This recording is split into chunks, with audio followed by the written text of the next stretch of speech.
एक समय की बात है, 4 बच्चे एक जगह पिकनिक के लिए जाने के लिए तैयार हो रहे थे अपने मास्टर जी के साथ। मास्टर जी, ये हम कहाँ आ गए?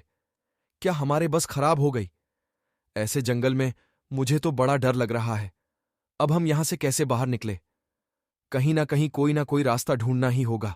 मास्टर जी, मुझे वहां पर एक एक बंगला दिख रहा है। क्या हम वहां चलते हैं? मुझे वैसे भी यहां पर कुछ सुरक्षित नहीं लग रहा, बहुत डर सा लग रहा है। मुझे हमें वहां चलना चाहिए। वह सारे मिलकर बंगले की तरफ बढ़ रहे थे। डर के मारे उन लोगों की हालत खराब हो रही थी।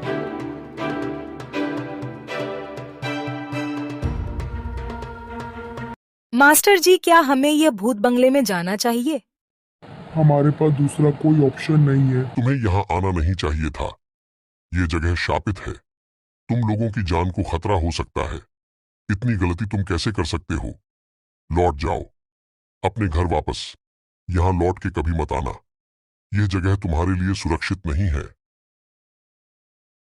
हमारे पास दूसरा कोई ऑप्शन नहीं है। हमें भूत बंगले के अंदर जाना ही होगा।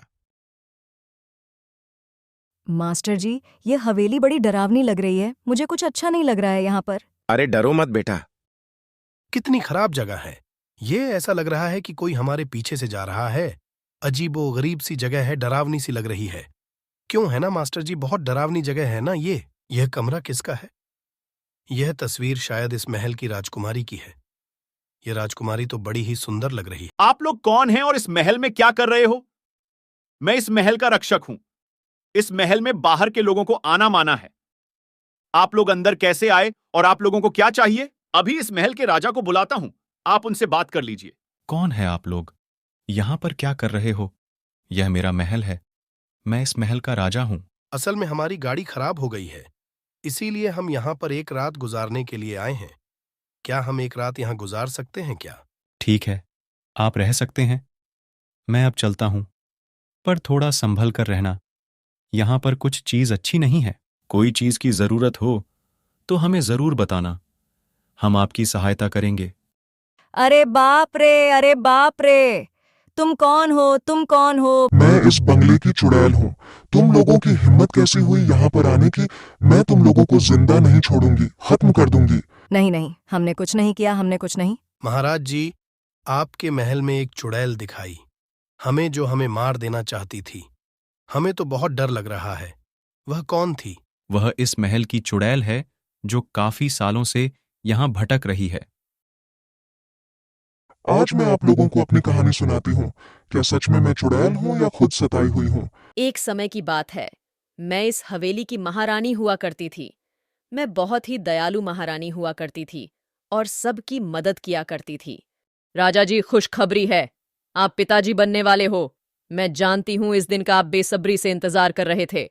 अब वह दिन आ चुका है। सच में बड़ी ही अच्छी खबर सुनाई है तुमने। होगा। महारानी अब बच्चे को जन्म देने वाली है। अरे यह क्या? महारानी ने तो एक लड़की को जन्म दिया है। यह महाराज को पता चलेगा तो महाराज बड़े नाराज होंगे और महारानी पर बड़ी गुस्सा होंगे। हमें महारानी को बताना होगा। यह बड़ा बड़ा हुआ। महाराज को हमेशा से लड़का चाहिए था, पर उन्हें लड़की हो। महारानी, हमें आपको ही खबर देनी थी। महारानी, आपने एक लड़की को जन्म दिया है। मैं जानती हूं कि महाराज को बिल्कुल भी यह बात सुनकर पसंद नहीं आएगा, परंतु हमें महाराज से बताना होगा। क्या उन्हें एक लड़की हुई है? आप चिंता मत कीजिए, सब ठीक हो जाएगा। आप चिंता मत करिए, महाराज बिल्कुल भी नाराज नहीं होंगे। मुझे यकीन है वह जरूर खुश होंगे। वैसे लड़की उनकी तो है, वह ऐसा नहीं करेंगे, तुम देख लेना। फिर राजकुमारी राजकुमार के पास जाकर बताती है बात क्या हुई है। बधाई हो महाराज, आपको बेटी हुई है। आपको खुशी तो हुई ना? मैं जानती हूँ आपको हमेशा से बेटा चाहिए था, पर यह भी तो हमारी ही बेटी है। मैं जानती हूँ महाराज, आप बड़े खुश हैं। खुश है ना महाराज? खुश हैं। यह तुम क्या कह रही हो? खुश? और मैं वह भी लड़की के पैदा होने पर? बिल्कुल भी नहीं। तुम्हारी हिम्मत कैसी हुई एक लड़की को जन्म देने की? मुझे यह लड़की स्वीकार नहीं है। निकल जाओ यहां से। मैं तुम्हारा शक्ल तक नहीं देखना चाहता और उसे बच्ची का भी नहीं। बिल्कुल भी यहां से चले जाओ। उस समय मैं बहुत दुखी हो गई थी। महाराज जी, मैं आपके पैर पर पड़ती हूं, कृपया करके ऐसी बातें मत कीजिए। मैं आपके पैर पड़ती हूं, हमें ऐसे मत हकलिए, हमें अपनी जिंदगी से मत निकालिए।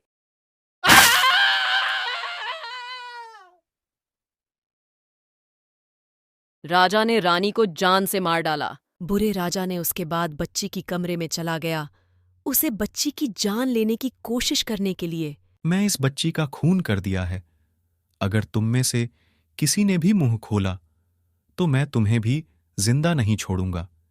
इसीलिए जिंदा रहना चाहती हो तो अपना मुंह बंद रखना। देखा आप लोगों ने किस तरह बेरहमी से उसने मेरी और मेरी बच्ची का कत्ल किया। मैं उसे कैसे माफ कर दूं? वाकई उसे चुड़ैल के साथ बहुत बुरा हुआ। हमें उसे चुड़ैल का साथ देना चाहिए। राजा बैठकर अपना खाना खा रहा था और चुड़ैल उसके पीछे से गुजर गई। चुड़ैल उसको जिंदा नहीं छोड़ने वाली है। अब महाराज जी, आखिरकार मेरे हाथ लगी गए। ना तुमने मेरा कत्ल करके और मेरी बेटी को मार के बहुत गलत किया। अब मैं तुम्हें जिंदा नहीं छोड़ूंगी, मैं भी तुम्हें मार डालूंगी। क्षमा कर दो, ऐसा मत करो, मुझे क्षमा कर दो।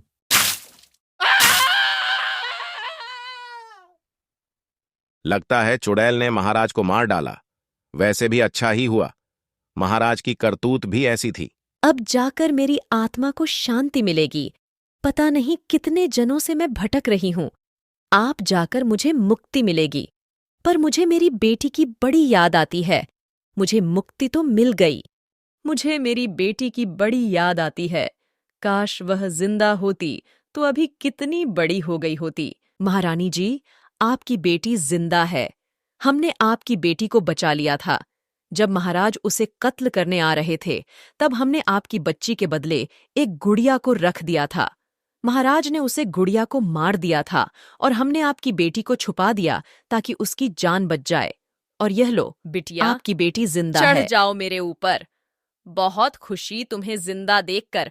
आप मेरी मुक्ति का टाइम आ चुका है। मुझे जाना होगा, तुम अपनी जिंदगी अच्छे से जीना बेटा। चलो बिटिया, हमारे साथ चलो। हम तुम्हें अच्छे स्कूल में पढ़ाएंगे और तुम्हें अच्छे जीवन देंगे। बिटिया भी सबके साथ वापस घर लौट गई और सब सुरक्षित घर पहुंच गए।